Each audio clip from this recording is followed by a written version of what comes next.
SEC has taken another major loss today in their efforts to try and rein in the rogue cryptocurrency space. Ripple has been completely dismissed, and there are currently no charges pending against them from the Securities and Exchange Commission. I want to give you a brief update. What happened in July, what happened just now, how it's going to impact future litigation, and what this may mean for XRP, because I do believe that if you're considering investing in XRP, you just found a very good reason to do so. Okay, so a bit of history.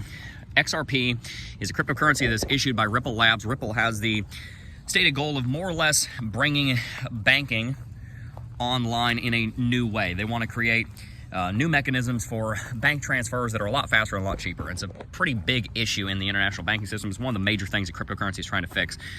So it's a decent business idea, and they've managed to do a lot of business. About 90% of their business is overseas now as a result of all of the scrutiny by the SEC. But in 2020, the Securities and Exchange Commission came out hard against Ripple Labs because they alleged that Brad Garlinghouse and Chris Larsen, the co-founders of Ripple, had initially distributed about $1.5 billion worth of XRP tokens to investors in a way that was essentially an unregistered sale of securities. In July 15th, the judge Torres dismissed the charges against Brad Garlinghouse and Chris Larsen that about $700 to $800 million worth of XRP that was sold on exchanges to the public was an unregistered sale of security.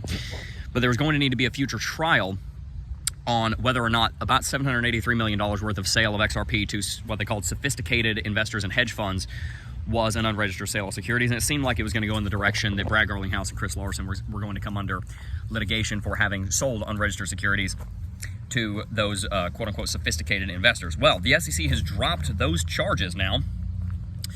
There was a case on that scheduled to happen in April of next year, but they have now dropped that, and there is currently no litigation against XRP. There is a desire in the Securities and Exchange Commission to continue going after XRP, but they're basically going back to the drawing board. They're basically in the exact same footing that they were in 2020, but now they've lost the two major cases, one by way of the judge threw it out, and two by way of they surrendered it. They've lost the two major arguments that they had against Ripple. Ripple has absolutely won the culture game here. They've absolutely won the game of saying, hey, look, we were right, SEC was wrong. They've won the political conversation. The SEC has lost hard. Coinbase has already been using in their litigation the result of the XRP case to try and get their case from the SEC completely dismissed. And now with SEC pulling out, that is going to give Coinbase even more fuel to say, look, Judge, they're coming after us for political motives. That's basically what happened with Ripple. They lost the case. There's legal precedence here that what we are doing is not wrong. There is a Securities and Exchange Commissioner chairman that is politically motivated right now and that is trying to control a narrative which is gradually, and not even so much gradually, but quickly slipping out of his fingers. This is a major loss for the Securities and Exchange Commission, and it is just another step in the direction of a Bitcoin ETF being approved. It's another step in the direction of the Coinbase and Binance lawsuits being at least partially, probably largely, maybe even totally dropped or lost by the SEC. And it also will color the future of what kind of Securities and Exchange Commissioners we get, because at the end of the day, nobody is going to want to follow in Gary Gensler's footsteps after what just took place. So if you're an XRP investor, what does this mean for you? Well, when the news broke about 16 to 18 hours ago, we saw a pretty large rally on XRP, naturally. Rallied about 5-6%. The issue is when the case was ruled in favor of XRP in the first place, it rallied 45%, lost all of that value. And the same thing happened here. XRP rallied, and then it dropped. The issue is that it's not so much that these cases had dropped XRP down to about the 50-cent range. It was more that the bear market had. And I think it also has something to do with the fact that Ripple's not really doing any business in America, and America is the banking superpower of the world. What's going to happen here is that XRP has pretty much, and Ripple, and Brad Garlinghouse and Chris Larsen, I think are pretty much scot-free. I don't see the SEC coming up with anything that's going to stick after what just happened. So, two things. Number one, when the bull market comes, you're not going to have this FUD hanging over Ripple, hanging over XRP that's going to dissuade people from buying into XRP. In fact, quite the opposite. Now Ripple can champion, haha, we were the ones that beat the SEC. The SEC came after us first and we won. And so they've got that for their brand, and that's going to help them grow quite substantially. That even leads me to say, man, I kind of want to pick up some more XRP. I think it's going to do well in the bull market. It's a sentiment. It's a perspective thing. It's again, it's the culture battle. Ripple won. Took them 3 years, but they won the cultural war against the SEC.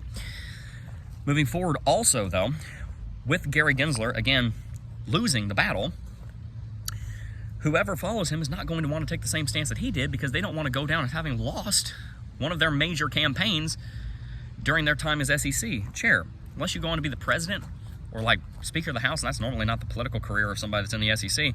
Being chairman of the SEC is the peak. You don't do anything bigger than being the chairman of the SEC if you're in the securities market like that. You just don't do it unless you go unless you go private and you become a CEO or a CFO of JP Morgan or something. Nobody wants the peak of their career being at the SEC to be marred by going on this massive campaign and failing, as Gary Gensler's doing. So this is going to dissuade whoever comes after him from being as staunchly opposed to crypto as he has been, because the public doesn't side with Gensler. Should there be investor protections? Should there be necessary disclosures for these little cap companies that are scamming people? Yeah, there should be some kind of protections. But it's very clear at this point that Gary Gensler's just trying to destroy the industry. I think that's pretty obvious. As Brad Garlinghouse said, they didn't go, and this is a quote, I'm paraphrasing a quote, they ignored the bad guys, Sam Bankman-Fried, and they're going after the good guys. You can say what you want about Ripple, but they have a real product. It really does work, and it really does bring value to some people. It's a real company. FTX was basically a glorified Ponzi scheme. Gary Gensler's reputation will be remembered, and nobody's going to want to follow him. And so the fact that Ripple won this case and that they won the culture battle here means that I believe XRP is going to be a very good investment. I do think it could easily go to $2 in the next bull market. That'd be a 300% growth from where it is right now. That'd be a 4x.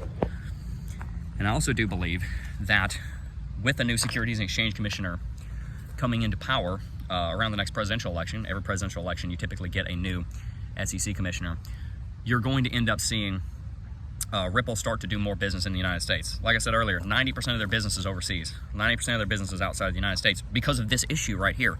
With them having won the case, and especially with Gary Gensler being on the way out, he's really the one guy that is the reason why Ripple is not doing a bunch of business in the United States, because they have what they claim to be a aggressive regulator that's being unfair to them, coming after them, making it very difficult for them to do business.